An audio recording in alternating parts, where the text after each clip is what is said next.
نحمدہ ونصلی علی رسولہ الکریم اما بعد فاعوذ باللہ من الشیطان الرجیم بسم اللہ الرحمن الرحیم ان الذین یرمون المحصنات الغافلات المؤمنات لعنوا فی الدنیا والآخرہ ولہم عذاب عظیم صدق اللہ العظیم۔ توجہ فرمائیں، سورہ نور آیت نمبر 23 18واں پارہ۔ اللہ تعالیٰ فرماتے ہیں ان الذین یرمون المحصنات المؤمنات الغافلات المؤمنات، فرمایا کہ بے شک وہ لوگ جو تہمت لگاتے ہیں پاک باز بے خبر اور مومن عورتوں پر، پاک باز بے خبر اور مومن عورتوں پر تہمت لگاتے ہیں زنا کی، لعنوا فی الدنیا والآخرہ، فرمایا کہ ایسے لوگوں پر لعنت کی گئی ہے دنیا میں بھی اور آخرت میں بھی، وَلَهُمْ عَذَابٌ عَظِيمٌ، اور فرمایا ان کے لیے بہت بڑا عذاب ہے۔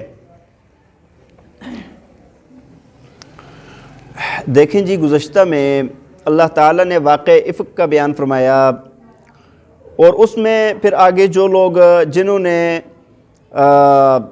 اس کے اندر شرکت کی، زبان درازی کی، ان کی اللہ تعالیٰ نے انتہائی مذمت بیان فرمائی۔ ان میں سے میں نے آپ کو عرض کی تھی کہ جو ایمان والے تھے، جو اس میں ملوث ہو گئے تھے، اس کا شکار ہو گئے تھے، ان کو تو ان کی توبہ قبول ہوئی، ان کو حد قذف لگی دنیا کے اندر، اور اللہ تعالیٰ نے ان کی توبہ کو قبول کر لیا۔ اور اس کے علاوہ جو دوسرے منافقین تھے، جس طرح رئیس المنافقین عبداللہ بن ابی تھا اور دوسرے منافقین تھے، ان کو دنیا میں حد نہیں لگی اور نہ ہی انہوں نے توبہ کی اور نہ ہی ان کی توبہ قبول ہوئی۔ ان کے لیے بہت بڑے عذاب کا اللہ تعالیٰ نے فرمایا کہ آخرت میں ان کے لیے بہت بڑا عذاب ہے۔ اب یہاں پر بھی اسی کا بیان آ رہا ہے، فرمایا کہ دیکھیں آپ، ان الذین یرمون المحصنات الغافلات المؤمنات، فرمایا اللہ تعالیٰ فرماتے ہیں کہ بے شک وہ لوگ جو تہمت لگاتے ہیں پاک باز، پاک دامن اور بے خبر اور مومن عورتوں پر، مطلب کیا کہ پاک باز ہیں، اور اچھا محصنات کہا جاتا ہے نا شادی شدہ پاک باز کو، جو شادی شدہ ہو لیکن پاک دامن ہو، تو فرمایا ایسی عورتوں پر، اور وہ بے خبر ہیں کہ ان کو اس بات کا خبر ہی نہیں ہے کہ باہر لوگ کیا کیا باتیں کر رہے ہیں، اور مومن ہیں، ایمان والی ہیں، جیسے کہ اماں عائشہ صدیقہ طاہرہ رضی اللہ تعالیٰ عنہ کی ذات گرامی ہے یہاں پر کہ آپ مومن بھی ہیں، پاک بھی ہیں، پاک دامن بھی ہیں، شادی شدہ بھی ہیں، لیکن ان لوگوں نے اس کو الزام لگا دیا اور تہمت لگا دی۔ اب دیکھیں حضرت صفوان بن معطل رضی اللہ تعالیٰ عنہ جو اس وقت ان کو لے کر آئے تھے، انہوں نے کیا کیا؟ جب آپ کو دیکھا کہ آپ اکیلی ہیں، انہوں نے منہ اس طرف کر کے سبحان اللہ الحمدللہ یہ پڑھا، استغفر اللہ پڑھا، ٹھیک ہے، آپ اٹھی، آپ اونٹ بٹھایا، اونٹ پر سوار کی، انہوں نے ایک نظر دیکھا تک نہیں ہے، اور اونٹ کی مہار پکڑی اور لے کر آ گئے، ٹھیک ہے جی۔ صفوان بن معطل رضی اللہ تعالیٰ عنہ وہ صحابی ہیں کہ یہ صحیح بخاری کے اندر آتا ہے، فرمایا کہ زمانہ جاہلیت کے اندر بھی کبھی کسی عورت کی طرف نگاہ اٹھا کر نہیں دیکھا، فرمایا اسلام لانے کے بعد کیسے ہو سکتا ہے یہ؟ تو بہرحال اتنے بڑے صحابی، اس طرف سے ام المؤمنین حضرت عائشہ صدیقہ طاہرہ رضی اللہ تعالیٰ عنہ، ہاں جی، صدیق اکبر رضی اللہ تعالیٰ عنہ کی بیٹی، نبی علیہ السلام کی زوجہ محترمہ اور نبی علیہ السلام کی بیوی ہونے کے درجے سے ان کی بھی والدہ لگتی ہے، پھر اس صحابی کی بھی کیا لگتی ہے؟ اس وقت ایسی بڑی بات کرنا، تو اس کی سزا کا تذکرہ ہوا کہ اللہ تعالیٰ نے ایسے لوگوں کو کیا کرنا ہے؟ سخت سزا دینی ہے۔ وہ منافقین جو اس کے اندر ملوث تھے، تو ان کا فرمایا کہ ان کے لیے ایک تو پیچھے سزا بیان ہوئی نا، تہمت لگانے والوں کو 80 کوڑے لگیں گے، ساری زندگی ان کی گواہی قبول نہیں ہوگی، اور دنیا اور دردناک عذاب ملے گا، اور یہاں پر فرمایا کہ دنیا اور آخرت میں ایسے لوگوں پر لعنت ہوتی ہے، دنیا اور آخرت میں لعنت ہوتی ہے۔ دیکھیں آپ، فرمایا کہ لعنوا فی الدنیا والآخرہ، فرمایا ایسی عورتوں پر تہمت لگانے والوں پر لعنت کی گئی ہے دنیا اور آخرت میں، وَلَهُمْ عَذَابٌ عَظِيمٌ، اور ان کے لیے کیا ہے؟ بہت بڑا عذاب ہے۔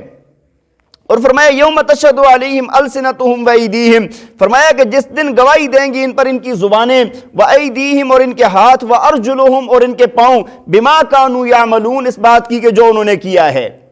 قیامت والے دن جب اللہ کے ہاں حاضر ہوں گے، انہوں نے جو جھوٹ بولے، ان کی زبانیں بھی پکار کر کہیں گی، ان کے ہاتھ بھی پکار کر کہیں گے، ان کے پاؤں بھی پکار کر کہیں گے کہ یہ لوگ جھوٹے تھے، انہوں نے جھوٹے الزام لگائے ہیں۔ جس طرح اللہ تعالیٰ نے سورہ یاسین میں فرمایا نا، الیوم نختم علی افواہہم وتکلمنا ایدیہم وتشہد ارجلہم بما کانوا یکسبون، اللہ تعالیٰ فرماتے ہیں کہ اس دن ہم زبان پر مہر لگا دیں گے اور ہاتھ اور پاؤں ہم سے باتیں کریں گے اس دن، بات سمجھ آ رہی ہے کہ نہیں؟ تو فرمایا کہ بہرحال یہاں پر اس دن ان کا کیا ہوگا، اللہ کی عدالت میں جب پیش ہوں گے تب ان کا کیا ہوگا۔ اور آگے فرمایا یومئذ یوفیہم اللہ دینہم الحق، فرمایا کہ اور جس دن ان کو اللہ تعالیٰ پورا بدلہ دے گا حق کے ساتھ، پورا ان کو بدلہ دیا جائے گا، یعنی جیسا انہوں نے جرم کیا ایسی ان کو سزا ملے گی۔ وَيَعْلَمُونَ أَنَّ اللَّهَ هُوَ الْحَقُّ الْمُبِينُ، اور یہ لوگ اس وقت جانیں گے کہ بے شک اللہ کی ذات برحق ہے اور کھول کر بیان کرنے والی ہے۔ اس دن ان کو جو ان نے جرم کیا اس کا پورا بدلہ ان کو دیا جائے گا، ٹھیک ہے جی۔ اور آگے ایک اور اصول بھی بیان فرما دیا، فرمایا الخبیثات للخبیثین والخبیثون للخبیثات۔ اللہ تعالیٰ نے فرمایا دیکھیں ایک اصول ہے، جو بندہ پاک ہوتا ہے نا اللہ اس کو بیوی بھی پاک عطا فرماتے ہیں، اور جو خود نہ پاک ہوتا ہے بیوی بھی کیسی ملتی ہے پھر؟ اللہ تعالیٰ نے یہاں پر نبی سے زیادہ پاک کوئی ہو سکتا ہے؟ دیکھیں بعض انبیاء ایسے ہیں کہ جن کی بیویاں عقیدے کے اعتبار سے خراب تھی، جس طرح حضرت نوح علیہ السلام کی بیوی، حضرت لوط علیہ السلام کی بیوی ہے، لیکن حدیث شریف کے اندر آتا ہے کہ وہ عقیدے تو خراب تھے لیکن پاک دامن تھی۔ کیا تھی؟ پاک دامن تھی۔ پاک دامنی کے اندر کبھی فرق نہیں آئے گا نبی کی بیوی میں۔ بات سمجھ آ رہی ہے؟ تو اللہ تعالیٰ نے یہاں پر یہ بات بیان فرمائی الخبیثات للخبیثین والخبیثون للخبیثات، فرمایا کہ خبیث عورتیں لائق ہیں خبیث مردوں کے، اور خبیث مرد لائق ہیں خبیث عورتوں کے۔ اور آگے فرمایا والطیبات للطیبین والطیبون للطیبات، اور فرمایا کہ پاکیزہ عورتیں لائق ہیں پاکیزہ مردوں کے، اور پاکیزہ مرد لائق ہیں کس کے؟ پاکیزہ عورتوں کے۔ تو اب جب اللہ کے نبی سب سے زیادہ پاک صاف ہیں تو فرمایا کہ اللہ تعالی نے بیوی بھی اسی طرح عطا فرمائی ہے۔ اولئک مبرؤون مما یقولون، فرمایا کہ یہی وہ لوگ ہیں مبرؤون مما یقولون، فرمایا کہ یہ اس سے بری ہیں جو یہ لوگ کہتے ہیں، جو باتیں یہ کہہ رہے ہیں نا، یہ کیا ہے؟ اما عائشہ رضی اللہ تعالیٰ عنہ اور صفوان بن معطل رضی اللہ تعالیٰ عنہ اس بات سے بری ہیں۔ لہم مغفرۃ ورزق کریم، اللہ تعالیٰ فرماتے ہیں ان کے لیے مغفرت ہے اور عزت والی روزی ہے۔ ان کے لیے کیا ہے؟ عزت والی روزی ہے۔ دیکھیں اما عائشہ صدیقہ طاہرہ رضی اللہ تعالیٰ عنہ نا، یہ اتنی بڑی صحابیہ ہیں، ازواج مطہرات میں سے ہونا یہ بہت بڑا مقام رکھتا ہے، اس کے علاوہ ازواج مطہرات میں بھی بہت اونچا مقام ہے ان کا۔ حدیث شریف کے اندر آتا ہے نبی علیہ السلام نے فرمایا کہ عائشہ کی تصویر جبریل علیہ السلام نے ریشم کے کپڑے میں لا کر مجھے دکھائی کہ یہ آپ کی بیوی ہوگی۔ بات سمجھ آ رہی ہے کہ نہیں؟ اللہ نے حکم دیا، جبریل علیہ السلام نے لا کر تصویر دکھائی ہے، اور نبی علیہ السلام نے خود فرمایا کہ عائشہ کی فضیلت کیا ہے؟ فرمایا عائشہ کی فضیلت تمام عورتوں پر ایسی ہے جس طرح سرید کھانے کو اور کھانوں پر فوقیت حاصل ہے۔ بات سمجھ آ رہی ہے کہ نہیں؟ اور واحد صحابیہ ہیں نبی علیہ السلام کی ازواج مطہرات میں سے واحد ہیں کہ جب فرماتی ہیں کہ نبی علیہ السلام میرے ساتھ ایک بستر میں لیٹے ہوتے تھے اور اللہ تعالیٰ وحی نازل فرما دیتے تھے۔ یہ وہ صحابیہ ہیں کہ جن کو اللہ تعالیٰ جبریل علیہ السلام کے ہاتھ سلام بھیجتے تھے، جبریل علیہ السلام آ کر کہتے تھے کہ اللہ آپ کو سلام بھیج رہے ہیں۔